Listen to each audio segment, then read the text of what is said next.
Assalamualaikum warahmatullahi wabarakatuh, sobat RH sekalian. Jumpa lagi kita di channel yang keren ini, keren cadas ya sobat RH sekalian, saudara-saudara sekalian. Sekali lagi saya mendukung ya itu penghapusan tantim atau bonus tahunan kepada para komisaris. Dalam bahasa saya, penghapusan itu menyelamatkan aktivis, profesional dan pejabat idealis. Tak ada magabut makan gaji buta ya. Itu sikap saya. Kenapa? Ya tentu didasarkan pada pengalaman pribadi dan pengalaman teman-teman yang saya amati. Ya.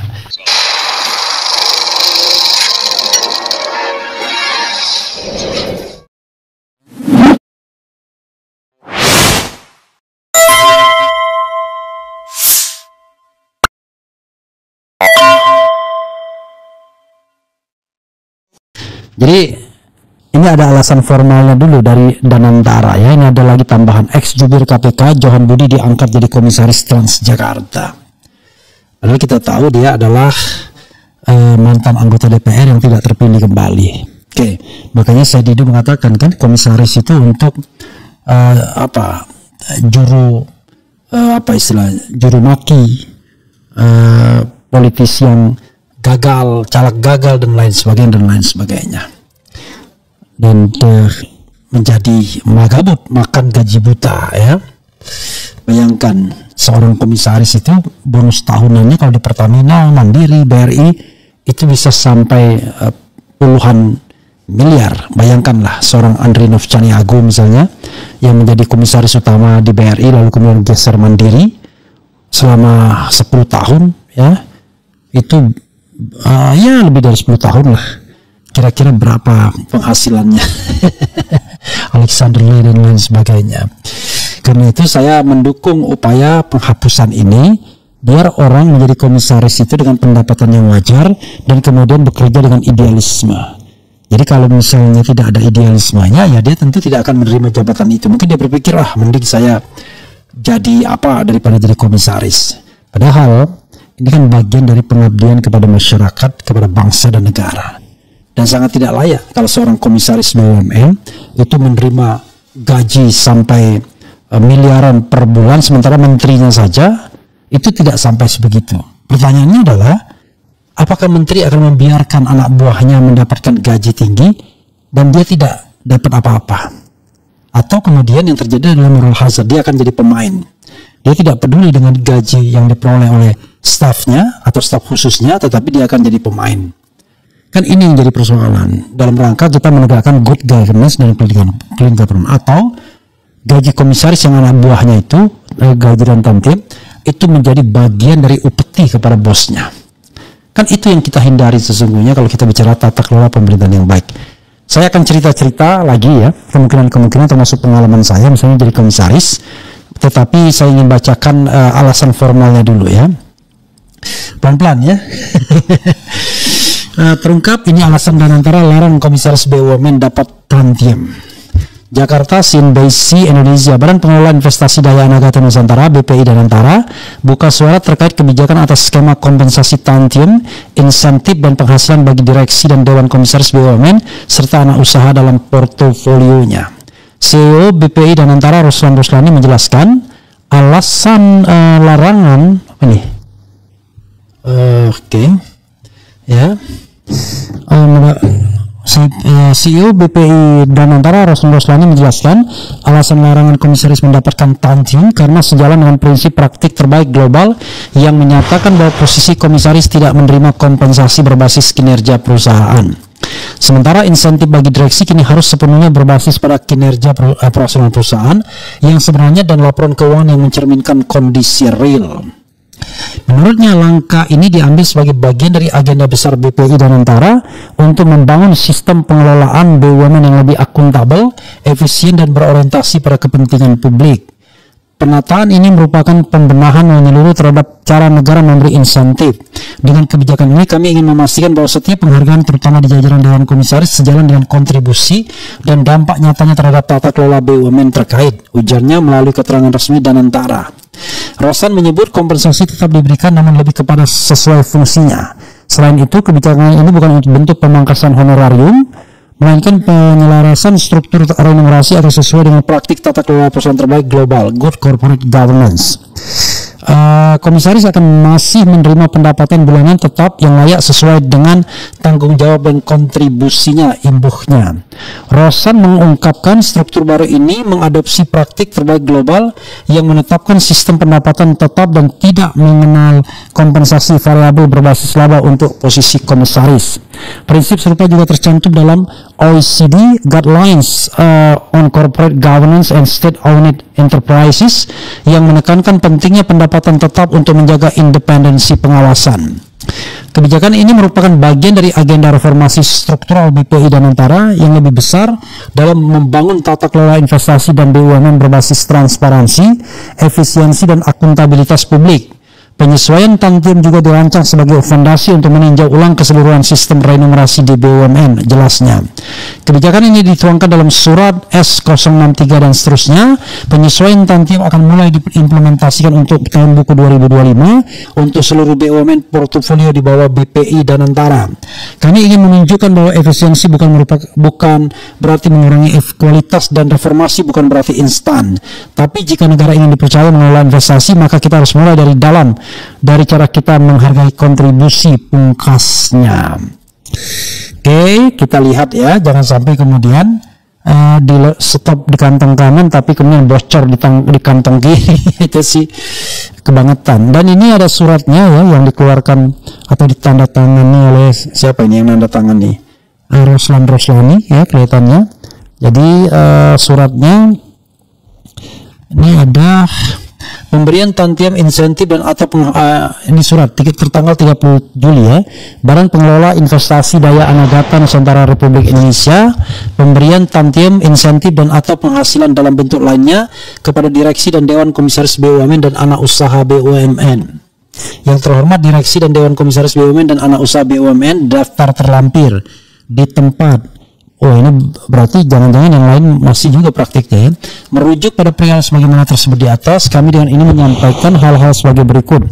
Dengan telah diundangkannya Undang-Undang Nomor 19 Tahun 2003 tentang Badan Usaha Milik Negara, sebagaimana telah beberapa kali diubah terakhir dengan Undang-Undang Nomor 1 Tahun 2025, pengelolaan terhadap BUMN, investasi dividen yang berasal dari BUMN, dan operasional BUMN sepenuhnya merupakan kewenangan BPI Danantara, holding operasional dan holding investasi. Dengan mereka menerapkan standar tata kelola perusahaan yang baik yang berlaku di level nasional maupun internasional untuk menjaga kepentingan BUMN dan semua pemangku kepentingan, kami menetapkan bahwa untuk anggota direksi, kita baca. Sedangkan untuk anggota dewan komisaris BUMN dan anak usaha BUMN tidak diperkenankan mendapatkan tantium insentif baik dalam bentuk insentif kinerja, insentif khusus dan atau insentif jangka panjang dan atau penghasilan dalam bentuk lainnya yang dikaitkan dengan kinerja perusahaan. Hal sebagaimana dimaksud pada huruf A dan C berlaku sejak tahun buku 2025. Itu ya. Kemudian BPI Danantara Roslan Prakasa Roslani, Kepala Badan Pelaksana Tembusan Menteri Badan Usaha Milik Negara, yang terhormat Dewan Pengawasan BPI Danantara, yang terhormat Dewan Bidang SDM Teknologi dan Informasi Kementerian BUMN. Luar biasa. Dewan Pengawas BPI Danantara itu SBY gitu ya. Cuma nggak di-reveal berapa gaji SBY dan gaji Joko Widodo di situ ya, Jokowi. Jangan-jangan gajinya 1 miliar sendiri per bulan ya. Jadi kita hemat di kantong kanan, kemudian bocor di kantong kiri. Mudah-mudahan tidak demikian ya. Kita tidak tahu, karena saya tidak tahu ya tepatnya. Jangan-jangan sudah ada itu gaji resmi berapa pendapatan Jokowi dan SBY di Danantara sebagai Dewan Pengawas Danantara. Jadi saudara sekalian, kembali kepada tema ini ya. Pendapatan di struktur pendapatan di Republik Indonesia ini nggak karu-karuan. Nggak masuk akal. Coba bayangkan, Presiden Republik Indonesia berkali-kali disebut Said Didu gajinya sekitar 70 juta saja, di bawah 100 juta, ya kan? Lalu gaji Gubernur Bank Indonesia konon ya sudah di atas 250, 300, kita tidak tahu. Bagaimana mungkin gaji Presiden Republik Indonesia lebih rendah dibandingkan gaji Gubernur Bank Indonesia? Itu kan nggak masuk akal.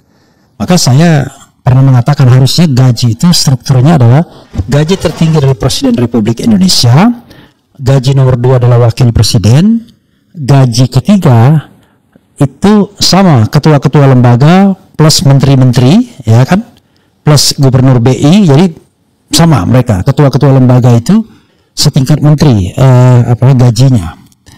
Baru kemudian disusun yang bawah-bawah dan lain sebagainya. Nah, di paling bawahnya di hal yang kemudian yang harus diperhitungkan juga adalah berapa gaji komisaris dan direksi.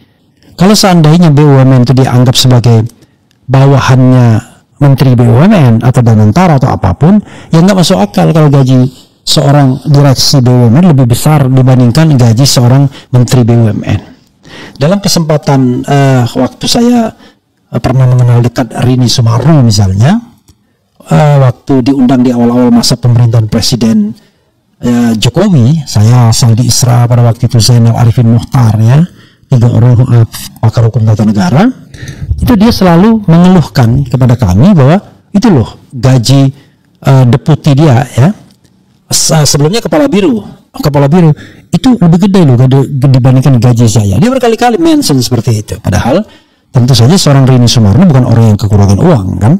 Tetapi memang siapa yang merasa, kan soalnya adalah adil dan tidak adil. Menteri BUMN yang katakanlah mengelola BUMN kok gajinya lebih kecil dibandingkan stafnya yang cuma eselon 2. Karena stafnya yang eselon 2 tersebut menjadi komisaris di BUMN tertentu, sehingga dia memperoleh pendapatan tambahan yang cukup besar, yang bahkan jauh lebih besar dari seorang gaji menteri. Belum lagi ditambah tantiemnya, apalagi kalau dia ditempatkan di Pertamina, di Telkom, di Mandiri dan lain sebagainya. Dan biasanya memang memilih yang wah aduhai ya. Jadi yang aduhai itu ya Himbara, 4 bank itu, kemudian Telkom, Pertamina, sekarang mungkin Main ID, ya, holding tambang. Itu yang kemudian menjadi incaran ring-ring satu istana atau ring kekuasaan dekat istana, termasuk juga ring di BUMN, sehingga orang jadi tidak sehat. Yang diincar adalah bagaimana memasukkan orang sebanyak-banyaknya di BUMN.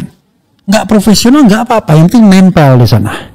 Maka coba banyak sekali tuh, ada Iwan Sumule, wakil menteri dan kepala badan, itu menjadi orang-orang yang kemudian nempel di BUMN. Apa harapannya? Tantiem salah satunya, tantiem yang luar biasa. Dan yang paling lucunya adalah hampir semua udah 30-an menteri itu menjadi komisaris di BUMN dengan harapan tantiem yang jumlahnya bisa sampai miliaran tersebut. Ini kan jadi tidak, apa ya istilahnya, menjadi ya akhirnya tidak sehat. Jadi mereka yang tadinya sangat idealis, begitu masuk kekuasaan dan mendapati kok bisa bermewah-mewah di sana, ya akhirnya luntur juga. Iwan Sumule misalnya, yang tadinya sangat kritis, wah itu dihadapkan pada ketidakkritisan lagi. Nani S. Dayang yang Pertamina. Tapi dengan penghapusan tantiem ini, barangkali mereka tetap stay dengan idealisme masing-masing, karena mereka tidak akan takut kehilangan jabatan itu. Ya mungkin dengan digaji 150-200 juta per bulan tetap lebih besar dari menteri, ya kan? Tetapi itu membuat mereka tidak takut untuk kehilangan jabatannya, dibandingkan kalau mereka mendapatkan gaji 1 miliar per bulan kalau disertakan tantiem. Maka seorang profesional idealis akan mikir lain, seorang aktivis korupsi akan berpikir lain, seorang profesional akan berpikir lain. Karena itu cenderung menjadi tidak sehat dan akan memunculkan kecemburuan di antara mereka sendiri akhirnya, karena perbedaan yang signifikan tersebut. Dan akhirnya memang saling tunggu saja. Sebuah rezim itu hanya berpikir bagaimana menempatkan sebanyak-banyaknya orang di BUMN. Yang tidak mendapatkan kue sebagai menteri atau wakil menteri, ya dilempar ke BUMN. Maka tim-tim sukses masuk BUMN semua. ini menjadi tata kelola pemerintahan yang buruk, tetapi akan menjadi baik kalau seandainya pendapatan mereka kemudian tidak lagi magabut makan gaji buta, tetapi benar-benar gaji yang secara good corporate governance (GCG) itu bisa dipertanggungjawabkan. Jadi saudara sekalian, saya katakan saya beruntung tidak mendapatkan BUMN yang kelas 1. Ya, BUMN saya mungkin kelas 3 saja, kelas C lah, dari B ke C ya. Jasa Marga, kemudian Pelindo ya. Pelindo lebih kecil dari Jasa Marga. Jadi saya tukar guling dengan komisaris Pelindo ya, karena komisaris Pelindo tim sukses. Saya tukang kritik kan. Jadi nah, pada waktu itu ketika di Jasa Marga 2015, saya ingat gaji saya kira-kira 70 juta saja per bulan. Kalau saya bilang saja, iyalah ya. Kemudian ditambah tantium saya tuh rata-rata cuma 1 M saja per tahun ya, rata-rata. Bahkan lebih kecil dari itu. Jadi kalau saya bilang rata-rata, maka pendapatan saya selama menjadi komisaris BUMN itu rata-rata 2 miliar saja per tahun, ya kan? Jadi kalau 5 tahun menjadi ini, ya 10 miliar saja per 5 tahun. Bandingkan dengan mereka yang mendapatkan gaji itu bisa 2-3 miliar per bulan. Seperti hitungan kami ya, untuk komisaris di Pertamina itu bisa mendapatkan sampai 3-4 miliar per bulan. You can imagine, ya kan? Kan luar biasa ini. Uang seperti dihambur-hamburkan saja ya. Tidak heran dalam hitungan kami misalnya seorang komisaris seperti Alexander Ley yang tidak lain adalah staf khusus Menteri Pratikno itu bisa mendapatkan penghasilan sampai 400 miliar selama 10 tahun menjabat sebagai komisaris di Pertamina. Kalau dipotong pajak, let's say 15% misalnya, maka ya masih akan mendapatkan kira-kira 340 miliar. Atau let's say dikurangi lagi dari 300 miliar. Gila kan jumlahnya. Jumlah yang luar biasa. Kurangi lagi lah, barangkali nggak nyampe 300 miliar, 200 miliar. Tapi tetap sebuah amazing ya. Sementara dia rangkap jabatan sebagai staf khusus yang juga sibuk, atau jangan-jangan dua-duanya nggak sibuk, we don't know exactly. Jadi Anda bisa bayangkan ya, tidak semata-mata karena keahlian, tapi karena pertalian politik juga, atau soal pilihan choice. Anda stop, you want still there, atau Anda withdraw ya from that position. Dalam my case ya saya withdraw, saya menarik diri dari posisi itu karena ya saya kira saya tidak punya chemistry dengan Pratikno ya, dan saya ternyata tidak cukup berkualitas untuk bekerja secara teratur dalam tanda kutip ya, harus bangun pagi kemudian pulang malam dan lain sebagainya, dan kemudian yang lebih penting lagi tidak punya kebebasan untuk berbicara. Itu yang paling berat bagi saya kalau saya menjadi staf khusus menteri atau staf ahli dari ketua DPR dan lain sebagainya. Nah, tetapi sebagai komisaris utama, saya melakukan sebuah eksperimen yang jarang terjadi, yaitu tetap kritis pada pemerintahan, terutama setelah 2017, dan baru kemudian diberhentikan sebagai komisaris utama BUMN pada tahun 2020. Kan lumayan. Jadi saya sempat mengkritik, terkenal sebagai pengkritisi pemerintahan walaupun komut BUMN. Tapi mereka tidak memiliki alasan untuk memberhentikan saya sebelumnya ya, sebelum masa Erick Thohir, karena saya tidak pernah menjadi tim sukses dimanapun. Nah, beda dengan komisaris-komisaris yang ada yang diangkat yang pro Jokowi misalnya. Undang-undang mengatakan mereka tidak boleh berpolitik, tetapi mereka berpolitik, bayangkan. Dan sampai sekarang mereka yang berpolitik tetap diangkat menjadi komisaris BUMN. Kan harusnya menjadi sebuah kondite. Nggak bisa menjadi komisaris, masa dia kampanye. Fajrul Rahman misalnya ketika jadi komisaris utama berkampanye buat Jokowi misalnya, dan lucu itu dianggap sebagai bagian dari loyalitas. Jadi akibatnya persepsinya adalah menjadi komisaris itu bukan jabatan profesional tapi jabatan politis. Kan kacau jadinya. Jadi entah dia paham atau enggak tugas dia sebagai komisaris, atau dia tidak lakukan secara baik ya, cuma haho-haho dan lain sebagainya, tapi kemudian tidak bagaimana memastikan perusahaan dengan prinsip GCG-nya, good corporate governance-nya. Nah, belum lagi ya, mereka memang makan gaji buta atau gabut. Saya punya pengalaman misalnya dealing with dengan orang-orang kementerian yang eselon 1. namanya komisaris itu rapatnya 2 kali. Rapat komisaris, ya kan? Dan rapat gabungan. Nah, rapat komisaris sebulan sekali, rapat gabungan juga sebulan sekali juga. 2 kali rapat. Anda bayangkan kalau seandainya rapat aja Anda tidak datang, kan susah jadinya. Makan gaji buta. Jadi semua hal-hal yang bersifat apa istilahnya ya, follow up dari rapat-rapat tersebut ya paling bergantung pada komisaris utamanya. Dan komisaris utamanya punya fungsi lebih yang barangkali membuat dia jauh lebih sibuk dibandingkan komisaris biasa. Padahal beda pendapatannya tidak signifikan juga. Jadi komisaris biasa 90% dari komisaris utamanya. Kalau komisaris utamanya dapat 100 juta, komisaris biasa dapat 90 juta. Kan tidak signifikan, tapi perannya bisa berbeda secara signifikan. Jadi saudara sekalian, sekali lagi, menurut saya penghapusan tantium ini justru akan menjaga idealisme orang. Saya pun belum tentu kuat juga kalau ditaruh di Pertamina atau ditaruh di Himbara, lalu tiba-tiba setiap bulan mendapatkan 2 miliar, 3 miliar di rekening saya. Ya sudah pasti saya akan barangkali mati-matian bela pemerintahan atau menjilat sana menjilat sini, atau diam saja ya kayak ayam terkurung gitu kayak teman saya yang di Pertamina itu, nggak pernah komentar, nggak pernah apapun, padahal aktivis anti korupsi sebelumnya. Jadi ini yang kita harus lakukan. Nah, belum lagi moral hazard di menteri yang bersangkutan. Sekarang ini wakil-wakil menteri semua menjadi komisaris BUMN dengan potensial pendapatan tadi miliaran per bulan. Gimana dengan menterinya? Let's say begini, kepala badan Budiman Sujatmiko, ya kan, yang dianggap setingkat menteri. Lalu dia punya wakil kepala badan yang komisaris Pertamina, yang kalau seandainya tidak dihapus tantiemnya, bisa-bisa penghasilan dia 1 miliar atau 2 miliar per bulan rata-rata ya. Dia kan belum dapat tantium karena baru diangkat. Gimana ya perasaan Budiman Sujatmiko? Saya harus sebut nama, nggak apa-apa, pejabat publik kan? Bagaimana perasaannya? Cemburu kah? Atau cuek saja? Atau dia mau minta jatah dan wakilnya akan provide hal-hal apa saja kepada pimpinannya biar tetap disayang.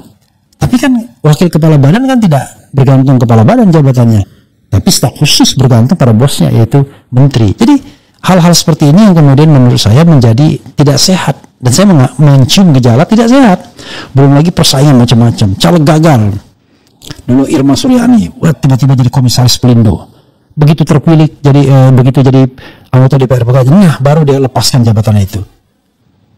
Jadi yang tadinya tidak berpolitik, ini orang politik semua yang mengisi jabatan di BUMN. Jadi jangan heran, misalnya di Pertamina Hulu, ngapain? Dua-duanya ahli survei yang mengisi posisi di sana. Memang paham mereka dengan soal-soal seperti ini. Dilihat dari background pendidikan mereka, ya kan? Saya mengatakan ada 3 untuk menjadi komisaris, ada 3 ilmu yang harusnya kita punya. Pertama, ilmu hukum, karena dealing with dengan pengawasan, karena itu instrumen-instrumen hukum dan lain sebagainya harus kita pahami, regulasi. Jadi kita harus paham ilmu hukumnya. Dan yang kedua, yang kita harus juga paling tidak ada di situ ilmu teknisnya. Dan yang ketiga adalah ilmu ekonomi, terutama keuangan. 3 itu yang paling penting untuk pengawasan seorang komisaris. Hukum, ekonomi, terutama keuangan, dan hukum itu termasuk good governance ya, prinsip good corporate governance, karena yang namanya aturan-aturan seperti itu kan biasanya dalam undang-undang, misalnya business judgment rules dan lain sebagainya. Jadi dia harus paham, ada yang latar belakang strong di bidang hukum, ada strong di bidang teknis, dan ada strong di bidang ekonomi atau keuangan atau finansial. Jadi 3 itu, jadi hukum menentukan good corporate governance ya, yang teknis menentukan kualitas dari produknya, dan keuangan menentukan kesehatan finansialnya. Itu yang ingin kita hasilkan dari pengawasan tersebut ya. Jadi praktik good corporate governance-nya dikawal oleh orang-orang hukum, praktik kesehatan finansialnya dikawal orang-orang yang paham tentang ekonomi, dan kualitas barang atau jasanya atau produknya dikawal orang-orang yang paham teknis. Begitu sobat Eraskim. Nah sekarang tidak jelas latar belakang orang dipilih sebagai komisaris itu, malah latar belakangnya politik ya kan. Gak jelas ini gimana nih kalau orang dia nggak paham dibohongi saja. Ya kan, orang nggak paham hukum, nggak paham teknis, nggak paham soal keuangan, ini bisa dibohongin saja sama direksinya. Begitu sobat era sekalian ya. Sekali lagi, dua hal yang saya dukung dari pemerintahan Prabowo ini adalah satu, abolisi bagi Tom Lembong, dan yang kedua adalah penghapusan tantiem bagi komisaris di BUMN. Jadi ini hal-hal yang saya sangat setuju, ya, no doubt setuju, dan mudah-mudahan ini bukan lip service saja. Jangan sampai kemudian tantiem dihapuskan tapi gaji atau fasilitas atau honorarium ditingkatkan digede-gedein. Mudah-mudahan tidak. Kalau seorang komisaris itu dibayar 100 sampai 300 juta per bulan, udah sangat layak, ya kan? Sudah sangat layak, ya. Karena yang saya tahu dan saya alami, nggak perlu mereka kerja tiap hari, mereka tetap bisa kerja di tempat lain, ya kan? Mereka mendapatkan bahkan ada yang gaji rangkap dari negara yang sebenarnya tidak boleh, ya. Gaji rangkap atau jabatan rangkap itu tidak boleh di dalam menurut undang-undang pelayanan publik khusus. Karena kenapa? Ya kita nggak boleh rely on dengan orang yang itu aja. Memang yang pintar itu cuma satu orang saja, misalnya Roslani saja, kan nggak bisa. Nah Roslani sendiri sudah menunjukkan dia rangkap jabatan. Pertanyaan saya adalah, Danantara ini apa sih? Apakah dia entitas bisnis, ya kan? Apakah dia entitas pemerintahan, lembaga pemerintahan? Kalau dia lembaga pemerintahan, oke, ya kan? Maka nggak boleh gajinya gede-gede amat, nggak boleh dia gajinya lebih besar dari presiden. Tapi kalau dia entitas bisnis, ya kan? Kok entitas bisnis dirangkap dengan menteri? Menteri kok merangkap dengan, nah itu juga perlu menegakkan governance-nya. Menteri nggak boleh memimpin institusi bisnis. Bingung kan? Dan antara itu makhluk apa? Kalau cuma lembaga nggak boleh. Masa kepala lembaga gajinya lebih tinggi daripada seorang presiden? Walaupun dalam praktek terjadi begitu, ya tapi aneh. Misalnya Dewan Pengawas Danantara gajinya lebih tinggi daripada Presiden Republik Indonesia. Hancur mina. Tapi terjadi. Nah sekarang pertanyaannya adalah, seorang presiden digaji 70 sampai 100 juta per bulan misalnya. Oke, dia fasilitas lain dia mendapatkan dan lain sebagainya. Apakah dia bisa hidup layak setelah pensiun? Kalau seandainya mereka presiden yang jujur, akibatnya apa yang terjadi adalah ya korupsi di sana sini bisa terjadi. Gila. Anak buah saya pendapatan 1 miliar 2 miliar per bulan, saya cuma puluhan juta. Gimana? Maka dia mainkan korupsi-korupsi yang ada di wilayah kementeriannya, atau dia minta jatah preman dari anak buahnya yang jadi komisaris. Kan itu common thing. Karena itu please Prabowo Subianto, Pak Prabowo, perbaikin governance kita, GCG kita, good corporate governance di BUMN, dan good governance di pemerintahan. Berikan kompensasi yang besar, wajar, sesuai dengan struktur, tugas dan tanggung jawab, tapi jangan yang enggak menggaji komisaris yang enggak jelas kerjanya itu sampai sebulan 2-3 miliar itu enggak masuk akal. Ya, jadi begitu saudara sekalian. Coba kita bacakan polling yang saya adakan ya. Memang kalau tidak ngomong tentang ijazah nggak banyak yang nonton, tapi ini penting bro, ini penting ya, penting kita ramaikan. Sedikit kecil nggak apa-apa penontonnya ya, karena ini hal yang penting untuk kita sampaikan kepada publik nih ya. Apakah Anda setuju penghapusan tantiem bonus tahunan kepada komisaris BUMN? 2.800 voting, setuju 96%, tidak setuju 4%. Jadi Anda harus paham bahwa masyarakat itu terluka semua. Gila, negara buang-buang duit membayar orang nganggur, gabut makan gaji buta ya. Oke, kita dengarkan komentar mereka ya. Setuju sekali, gaji gede, korupsi lagi. Lebih setuju berikan lapangan kerja dengan memakai anggaran yang akan digunakan untuk bonus tahunan para pejabat.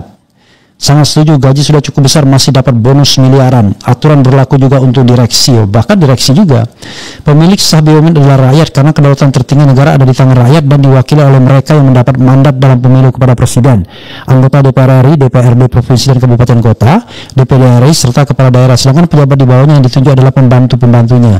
Sehingga para komisaris yang berada di BUMN hanya menjalankan dan melaksanakan tupoksinya masing-masing dan mendapatkan penghasilan dalam jabatannya tersebut. Bila ada bonus tahunan dari keuntungan BUMN, lebih baik dibagikan kembali kepada seluruh rakyat yang bertransaksi kepada negara berupa pemberian subsidi dari produk-produk yang dihasilkan oleh BUMN. Itulah yang seharusnya dilakukan bila negara berdasarkan ekonomi kerakyatan. Baik sekali Sarsono Karsodikromo. Terima kasih ya atas komentar yang baik. Saya kira komentarnya serius ya. Setuju banget karena para komisaris sudah gede duit yang dikorupsinya. Itu bukan alasan ya. Sudah cukup gede honornya gitu ya. Faktanya puluhan juta rakyat sedang dalam kemiskinan, lapangan kerja juga sulit. Komisaris BUMN gajinya sudah miliaran tiap bulan. Apa masih kurang? Mending bonus semua komisaris dialokasikan untuk perbaikan infrastruktur listrik, air, jalan, jembatan, dan di daerah pedalaman tertinggal. Ini saya perlu koreksi. Gajinya bukan miliaran per bulan. Hitungan kita miliaran per bulan itu kalau sudah digabungkan, di blend dengan bonus tahunannya ya. Misalnya bonus tahunannya tadi ya berapa puluh miliar. Nah, lalu dibagi dengan gajinya berapa, dibagi 12 maka dapatlah angka per bulan. Jadi bukan berarti gajinya per bulan segitu, tidak. Paling ya gajinya antara 100 sampai 300 juta mungkin ya. Atau lebih besar saya tidak tahu. Sangat setuju gajinya yang kelihatan besar dengan tidak ada kinerja yang berarti. Nggak usah dikasih apa-apa, gaji juga mereka tidak pantas terima karena nggak kerja apa-apa. Nggak juga begitu ya. Pegawai negeri tunduk pada sistem penggajian negara. Nah ini juga aneh memang. Uang negara tetapi gaji swasta. Setuju sekali, aneh BUMN katanya banyak rugi tapi gajinya kok gede-gede. Manusia nggak ada moral. Gaji gede tantrum plus nyelepet sana sini. Rakyat menjerit tapi pejabat foya-foya, gila banget. Asu ya. Dah korupsi dibebaskan lagi dengan amnesti juga abolisi. Nah, itu beda lagi dong. Abolisi terlalu tong-lembong itu karena dia tidak bersalah. Kemudian oke, setuju nggak perlu bonus ya, gaji ada gah ya, gaji aja dah gede ditambah korupsi ya, buat rakyat mana yang selalu digencat untuk bayar pajak. Oke, kira-kira itu ya sobat era sekalian. Mayoritas rakyat nggak setuju kalau itu tetap dipertahankan. Setujunya kalau dihapus ya, 3.200 yang voting dan yang setuju penghapusan tantium itu 96%. 4% saja yang tidak setuju penghapusan ya. Salah satunya Denny JA. Oke. Kadang-kadang nggak masuk akal juga ya. Orang yang sudah kaya raya, sudah mendapatkan penghasilan besar, dikasih lagi, bayangkan. Negara ini kayak foya-foya sekali. Padahal nggak jelas kerjanya. Pengertian nggak jelas itu begini ya. Saya pernah jadi komut 5 tahun. Saya paham. Jadi dengan gaji 100 juta per bulan itu bagi saya udah cukup itu. Kalau 1 miliar per bulan itu kebangetan namanya. Ya, padahal saya sebagai komut aktif sekali. Semua tempat saya kunjungi itu. Waktu itu lagi sibuk pembangunan jalan tol. Semua pelabuhan saya kunjungi, yang bahkan tidak dikunjungi direksi sekalipun. Karena saya full. Saya berhenti sebagai staf khusus. Karena kalau saya sebagai staf khusus menteri, waktu itu menteri sekretaris negara, pasti saya nggak bisa ngurusin BUMN secara baik. Karena yang full time-nya pasti sebagai staf khusus, banyak sekali kan kerjaan. Mana bisa kita menjadi komisaris yang baik kalau kita ngerangkap jabatan di pemerintahan yang kita berada di ring 1? Nggak mungkin. Itu saja sudah sibuk sekali setiap hari dikejar pekerjaan. Kok bisa merangkap sebagai komisaris BUMN? Nggak masuk akal. Ya kecuali barangkali kementerian yang banyak nganggur. Tapi kalau kita berada di lingkungan sekretariat negara bisa merangkap sebagai komisaris di perusahaan yang juga sibuknya minta ampun seperti bank dan Pertamina, luar biasa itu namanya ya. Jadi itu betul-betul privilege yang diberikan menterinya, jangan-jangan ya gitu. Dan menterinya minta jatah preman lagi, jangan-jangan. Atau menterinya sudah dapat jatah lain. Wah, I don't know exactly. Karena nggak mungkin menteri tidak cemburu. Dia juga manusia biasa. He is a human. Ya, he is a human. Dia manusia, human being. Ya kan? He is just a human ya, ordinary human. Jadi karena itu nggak mungkin dia tidak cemburu. Masa dia gajinya misalnya let's say 100 juta per bulan, kalau ditambah apalah tunjangan-tunjangan ini itu dan lain sebagainya, sementara stafnya gajinya 2 miliar per bulan, nggak masuk akal kan? Tidak mungkin dia kemudian tidak moral hazard. Moral hazard itu ada dua kemungkinan. Orang itu menjadi ATM dia, atau dia main di tempat lain yang akan menghasilkan pendapatan lebih gede daripada 2 miliar per bulan. Ya kan? Udahlah, kita paham lah ya seperti itu. Mungkin main tambang di belakang layar, jadi adalah ya terima setoran dan lain sebagainya. Itu yang harus kita pahami. Karena itu jagalah good governance dengan memberikan semua petugas negara itu pendapatan yang layak, tapi jangan berlebih-lebihan, tapi jangan juga kurang. Jadi kalau seorang menteri katanya digaji 19 juta, nggak masuk akal. Pasti main sana main sini. Jadi kasihlah gaji yang masuk akal. Masa gaji seorang menteri lebih rendah dibandingkan gaji dewan pengarah BPIP, ketua dewan pengarah BPIP yang gajinya 100 juta lebih, kan nggak masuk akal itu. Yang nggak jelas apa kegiatannya sebagai dewan pengarah. Frankly speaking, apalagi misalnya dapat gaji double juga sebagai dewan pengarah BRIN misalnya. Kita harus lihat tuh, put everything on the table, maka Anda punya moralitas untuk ngomong tentang semua ini. Berapa yang Anda dapat dari negara? Begitu sobat era sekalian ya. Itu saja ya, kayak ngalur ngidul gitu. Betul-betul ngalur ngidul, dan mudah-mudahan ini menarik Anda untuk membicarakannya ya. Kerusakan negara salah satunya adalah banyak bohongan yang diisi orang yang tidak berkompetensi. Selagi masalah ente nggak bikin orang lain miskin, nggak apa-apa lol. Apa sih maksudnya ini?